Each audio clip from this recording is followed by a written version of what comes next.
Okay, let's unpack this.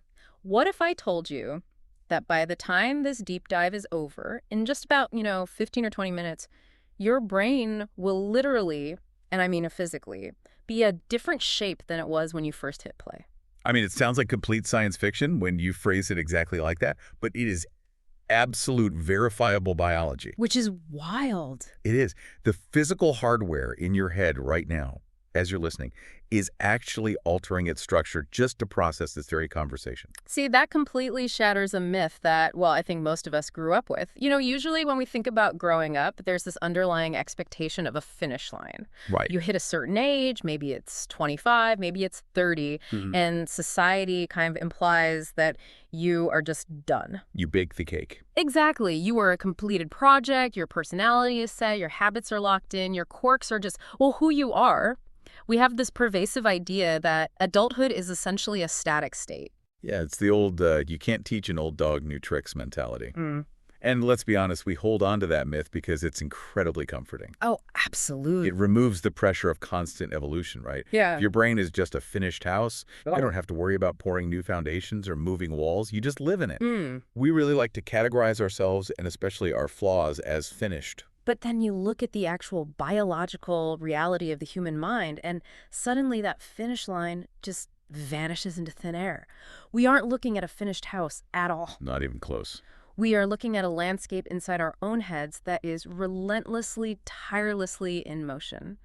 And that's the topic of our deep dive today.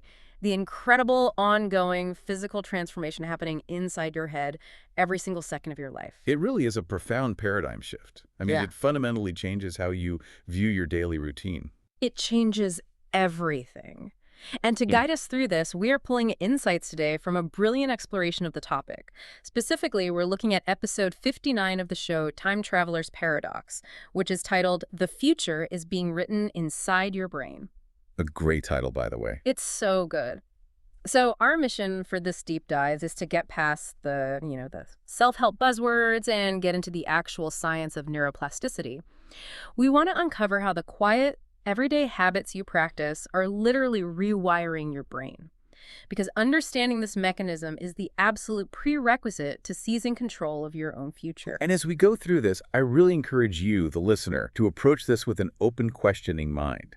Because what we are talking about today isn't just some quirky biological footnote. Right. Once you understand the mechanics of it, this is arguably one of the most hopeful discoveries in the entire history of modern science. I love that. Okay, so let's start with a metaphor from the source material that really sets the stage for everything we are going to talk about today. I want you to imagine that somewhere inside your mind, a sculptor is quietly working. Just chipping away. Right, just chipping away. And this sculptor isn't just working once a year on your birthday or like when you have some major life epiphany.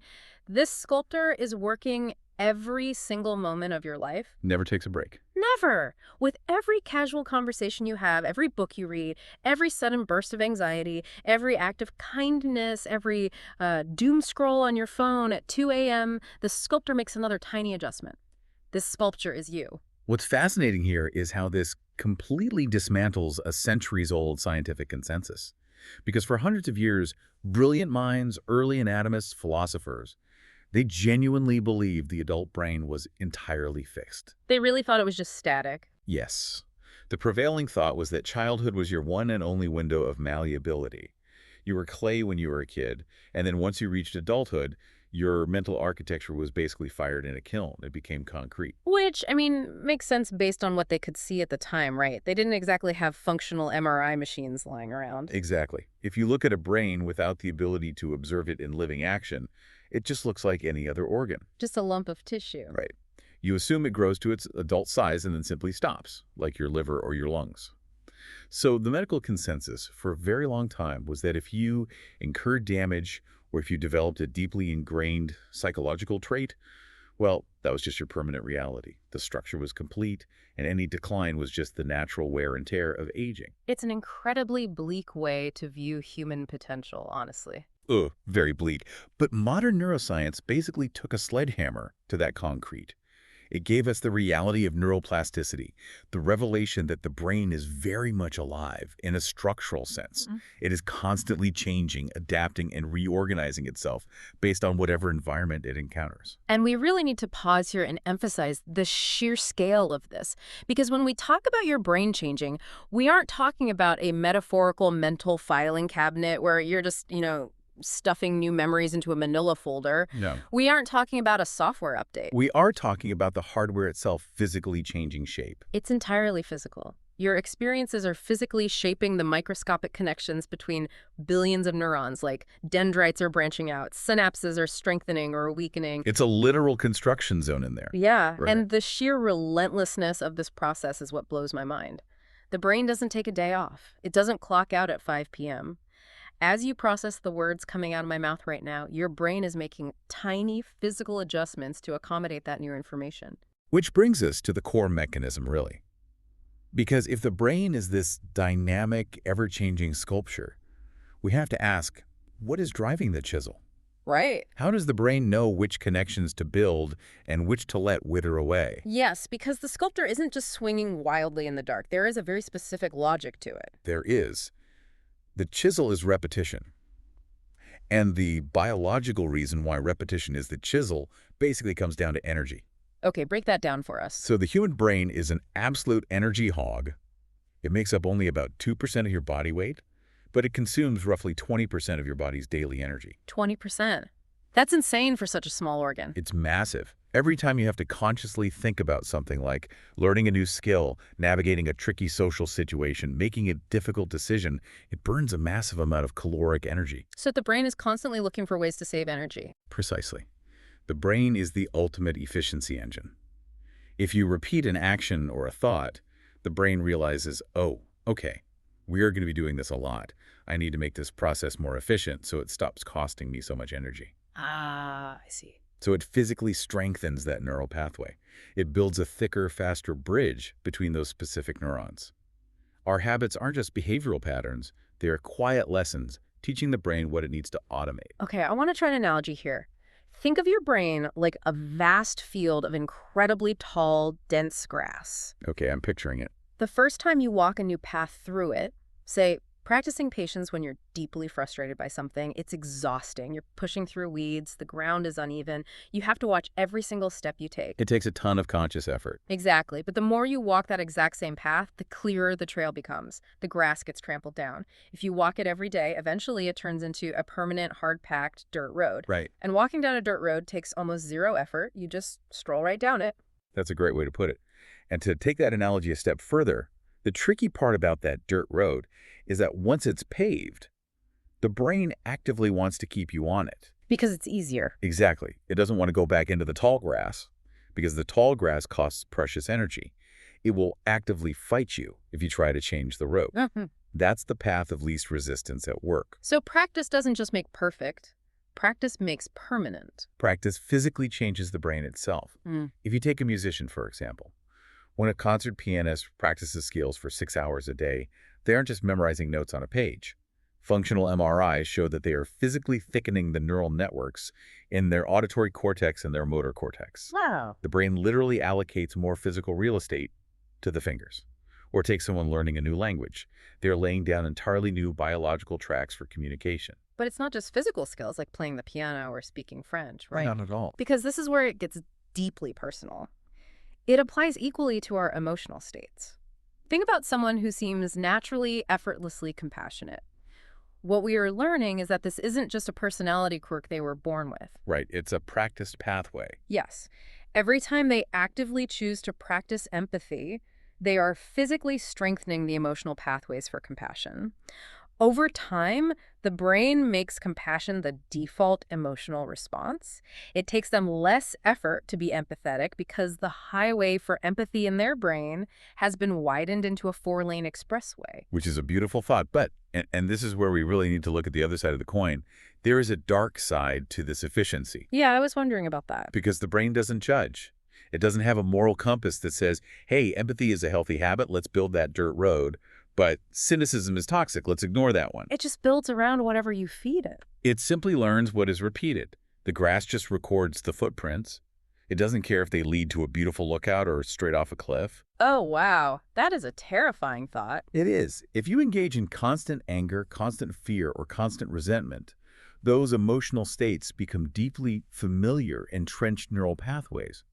It becomes easier and easier to default to anger, simply because your brain has been trained that anger is the required response to your environment. The road to anger becomes a superhighway. I want to pause here for a second because if you are listening to this right now and you are someone who struggles with anxiety or a quick temper or chronic pessimism, hearing that your brain has physically hardwired those negative traits into your biology can sound absolutely terrifying. It feels like you're trapped. Exactly. It feels incredibly daunting. And this raises an important question, perhaps the most critical question when we discuss neuroplasticity. When we understand how efficiently negative pathways are carved out, we have to confront some very uncomfortable realities about human suffering. We do. Yes, and I really wanted to push back on this exact point because as I was preparing for this deep dive, a massive red flag went up for me. I think I know where you're going with this. We are sitting here saying you are the sculptor of your brain, and your daily repetitions carve your future. But if someone is trapped in severe depression or crippling anxiety or destructive behavioral patterns, doesn't this framework imply that it's entirely their fault? Yeah. Does it mean they just didn't try hard enough to practice the quote-unquote right happy thoughts? Because frankly, that feels like a very dangerous blaming mindset. It is a vital pushback, and I'm so glad you brought it up, Yeah. because it requires us to completely separate biology from moral failing. We have to separate the concept of blame from the concept of hope. Okay, how do we untangle those? Because they feel very tangled right now. By dismantling the myth of the blank slate, often people misinterpret neuroplasticity to mean we all start with completely equal opportunity, a totally smooth block of marble, a perfectly level field of grass, and whatever happens next is entirely up to our conscious choices. Which is obviously not true. Nobody starts with a blank slate. Exactly. We are decidedly not born with equal opportunity. Our initial neural pathways, those early dirt roads and the tall grass, are heavily paved by factors entirely outside of our control. Like what? We are talking about genetics. We're Yeah. talking about the environment we were raised in as toddlers. We are talking about trauma. We are talking about systemic conditions like poverty or chronic stress in a household. All things we didn't choose. Right.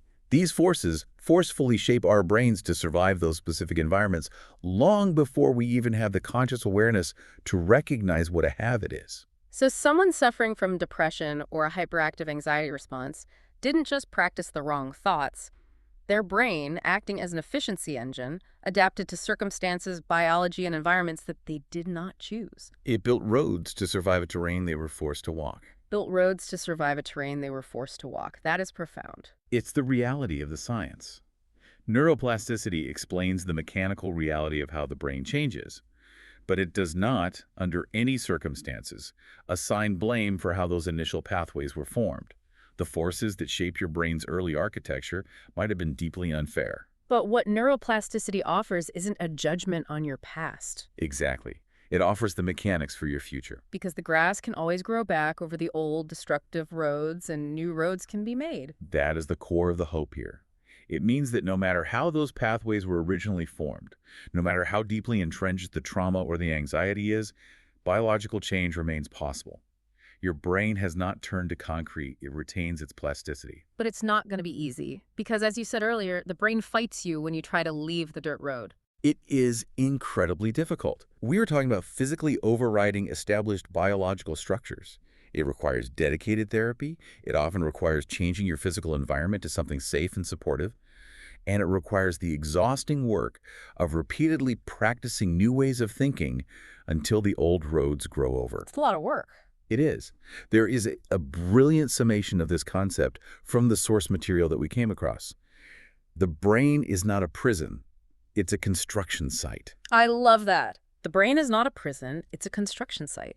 That is such a powerful reframe. It shifts the entire burden. You aren't locked in a cell of your past trauma or bad habits where the door is permanently locked. Yeah. You're just standing in a very messy, chaotic construction site and you happen to be holding a shovel. Right. It means you can start digging somewhere else. It separates the responsibility for the past from your agency over the future. You didn't design the site, but you are the foreman now. Okay, here's where it gets really interesting.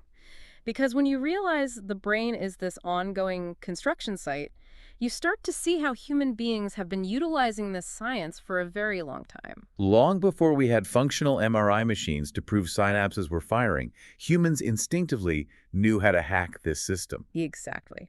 We shift from the modern theory of neuroplasticity to the ancient practical application of it. Yes, the historical context of intentional neuroplasticity is completely fascinating. Ancient systems and traditions essentially preempted modern neuroscience by thousands of years. Think about religion or deep-rooted belief systems or ancient philosophies like Stoicism. They have always utilized what we could call technologies of neuroplasticity. Or technologies of the mind. Yeah, technologies of the It mind. makes you look at history through an entirely different lens. What did those practices actually feel like to the people developing them? Right. Think about things like prayer, focused meditation, rhythmic chanting, or daily gratitude rituals. For centuries, people thought of these purely in spiritual or mystical terms. But if you look at them from a neurological standpoint, they are highly structured, repetitive actions perfectly designed to intentionally reshape the mind over time. It's habit forming on a structural level. A daily ritual forces the brain to pause, focus, and carve a specific emotional pathway. And the biological reason those rituals survived across generations is because they structurally lowered anxiety. Oh, that makes so much sense. Think about it. If an early human spent 10 minutes every morning in quiet reflection or gratitude, they were repeatedly widening the neural pathways for calm and perspective. They were intentionally overriding the hypervigilant pathways built by living in a very dangerous world. They were hacking their own stress response. They understood the power of repetition intuitively, even if they didn't know they were physically thickening their prefrontal cortex while they did it. They didn't know the biology, but they knew the results. And if we take that idea of a daily ritual building a better brain, we can actually scale it up. If we connect this to the bigger picture, you can see this exact same principle of neuroplasticity operating on a macro level. Civilization itself grows in the exact same way the human brain does. The macro mirroring the micro, how so? Well, civilization isn't built in sudden, dramatic overnight leaps. One generation teaches the next.